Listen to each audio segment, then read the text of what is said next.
Magandang araw po. Tayo po ngayon ay nasa ika-20 linggo sa karaniwang panahon.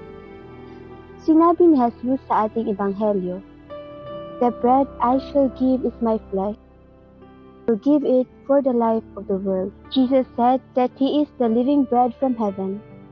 The best way to participate in the Eucharistic sacrifice is in prayer at Mass and to receive the body and blood of our Jesus Himself tells us that without eating His body and drinking His precious blood, we have no life in us.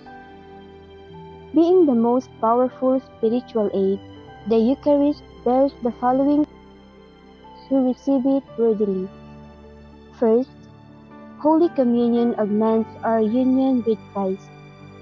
Ang pangunahing bunga ng pagtanggap ng komunyon ay ang ating malapit na pakikiisa kay Kristo Jesus.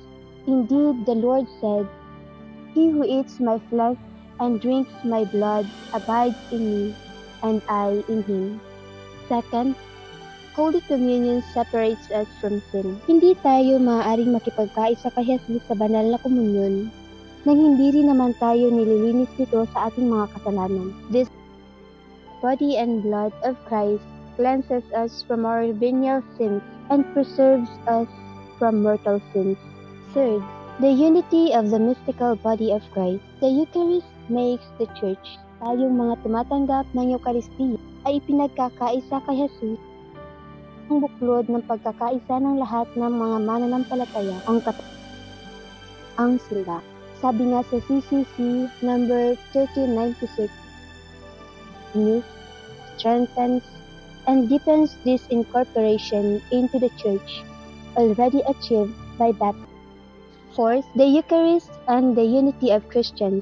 Before the greatness of this mystery, Saint Augustine exclaims, "O sacrament of devotion, O bond of charity." This is to say that the Eucharist unites us more intimately. Eucharist commits us to the poor. To receive in truth the body and blood of Christ given up for us, we must recognize Christ in the poorest, His brethren. Lastly, it increases sanctifying grace in us and strengthens us of virtues.